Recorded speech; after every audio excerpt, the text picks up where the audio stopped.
Hi guys, this is Brad from Brad's Trains, and today I'm doing a product review on the Lionel Legacy SD40-2. This locomotive came released in many road names. The road name you see in front of you is Norfolk and Western.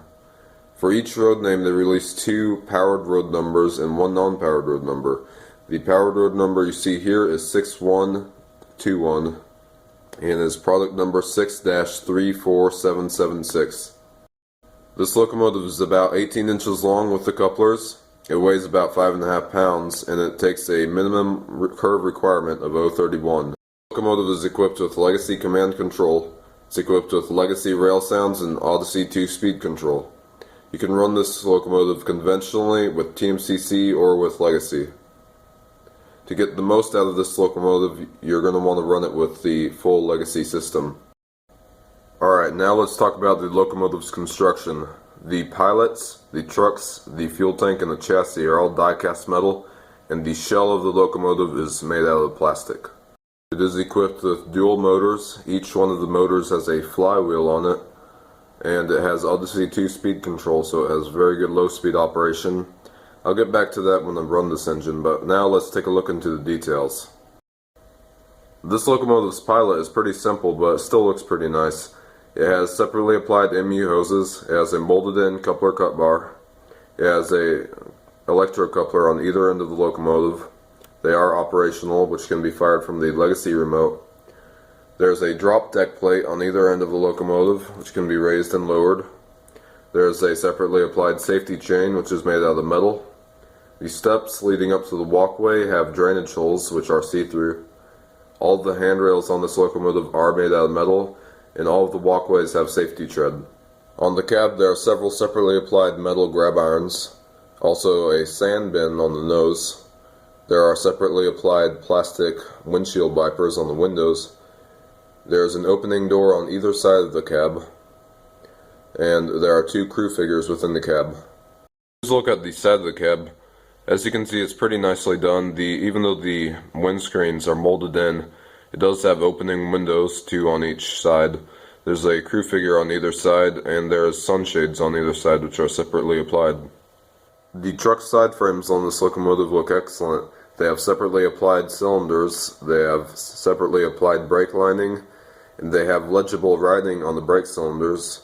I can't get the camera to focus in that well, but it is legible. The fuel tank looks pretty nice. It has some hand-painted details such as the fuel level and the fuel fill cap. There's some legible writing right above it such as the emergency cutoff valve or switch and the fuel fill. There's an air pressure tank on either side which is molded in but still looks pretty nice. Here's the back of the locomotive. There's that other electrocoupler I was talking about, and the pilots look exactly the same, as do the trucks. The rear of the locomotive has a longer porch on the back, which is pretty neat. It's what gives the SD40-2 its distinctiveness. There are grab irons leading up all the way to the roof of the engine, and there are rear class lights on here as well. There are also rear number boards and a reverse headlight, which is directional. Here's a look at the rear side of the locomotive. It has pretty nice molded in grills back here, which look more realistic than MTH's grills, even though they're not see-through.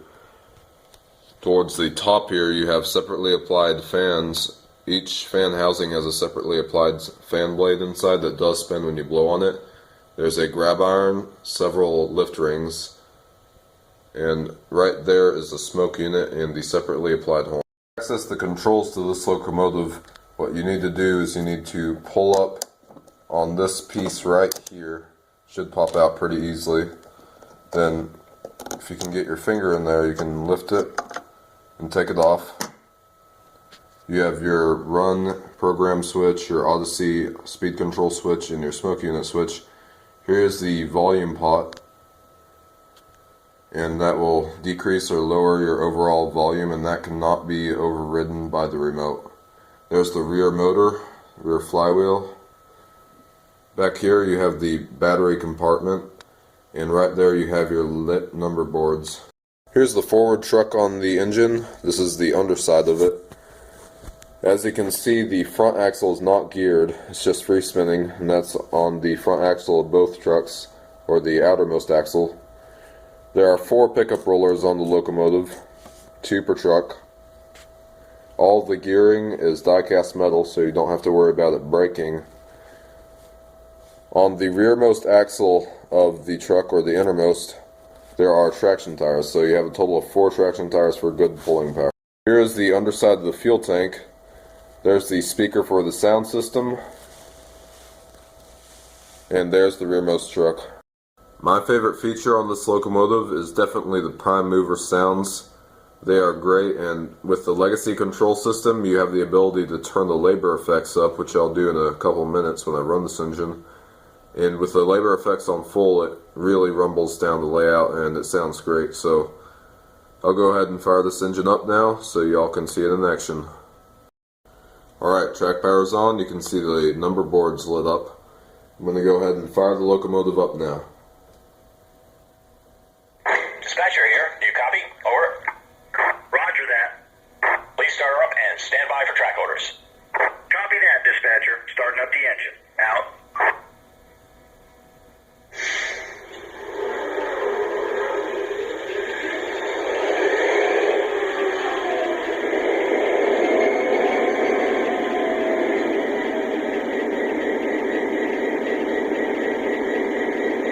This locomotive is equipped with a fan-driven smoke unit. I'm going to turn that on right now.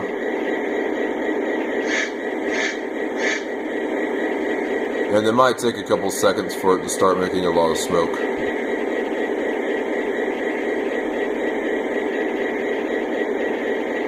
This locomotive has several lighting features such as directional headlight and directional class lights. When the engine is in reverse, the class lights are on as you see them now. And when I put it to forward again, the headlight goes back to forward and the class lights are now on the rear of the locomotive.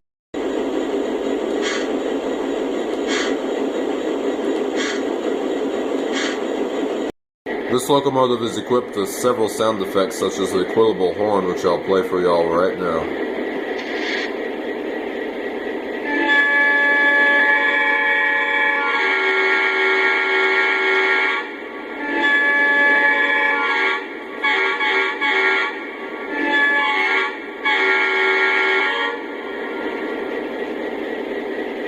Now I'll shut off the engine sound so that you can hear it better.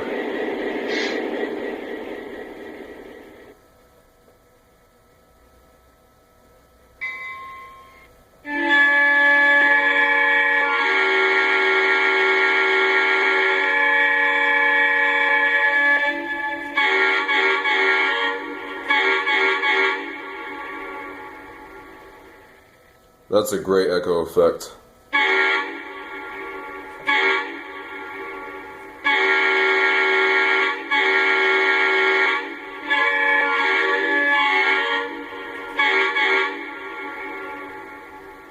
Alright, now I'm going to play the bell.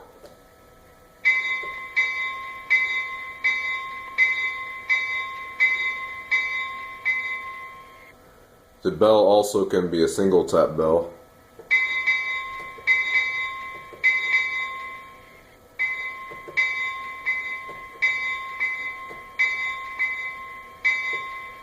Alright, now I'm going to re-raise the engine sounds.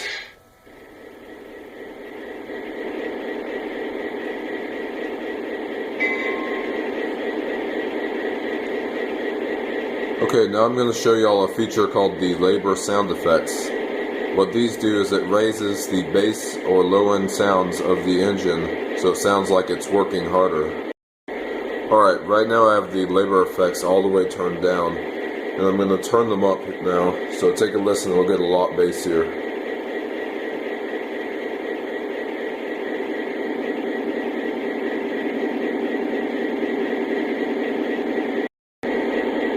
Alright, now I'm going to go through all 8 RPM levels with the labor effects on.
Here's a sample of the crew talk.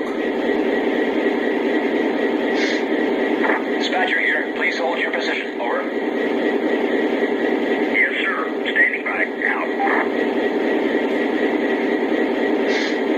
Still have rev. Can I get to the main line? Over. Hold for signal indication. Over. Acknowledge. Waiting on a clear track. Out. Dispatcher here. You are clear to pull. Over. Thank you. We've got the green light. Out. Dispatcher, I've got 3/4 of a tank. Can I get a green light? Over. Yes, you are good to go. Over. Thanks, dispatcher. Cleared outbound. Out.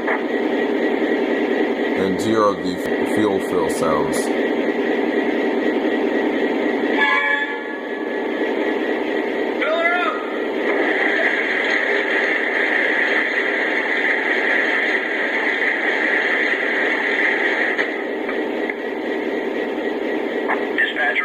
Full tank. Over. Roger that. Out.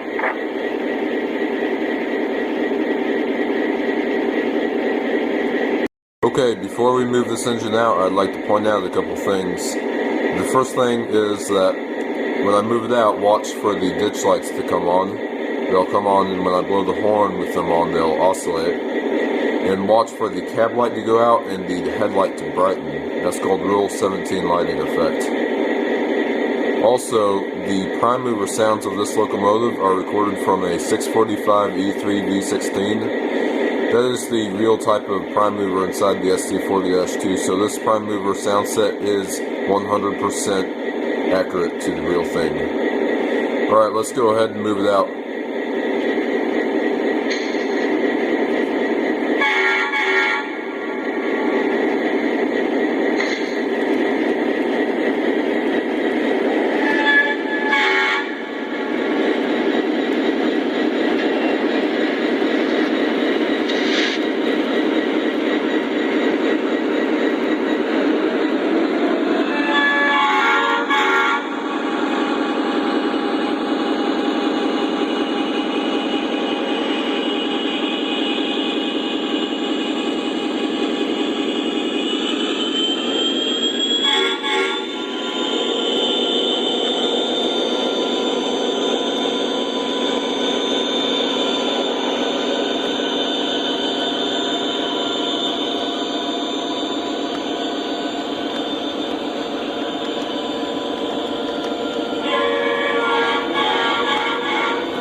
Here's something else I thought worthy of mentioning. It's the low speed operation of these Lionel engines.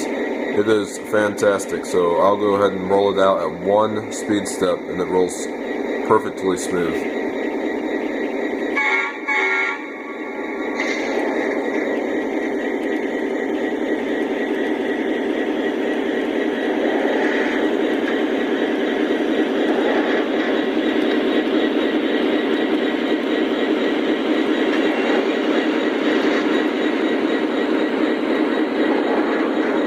Alright, now go ahead and stop it and switch directions.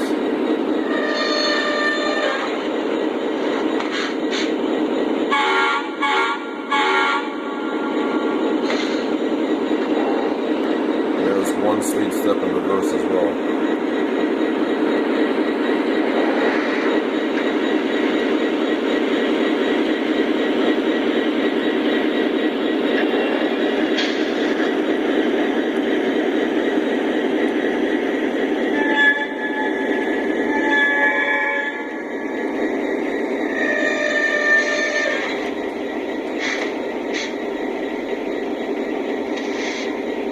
As with most modern legacy-equipped engines, it does have sequence control, but I prefer not to use it. You activate it by holding down aux 1, but honestly I'd rather make the sounds with the remote myself, so I hope you enjoyed this review. I'll go ahead and shut it off now. Going to sign a register book. Now.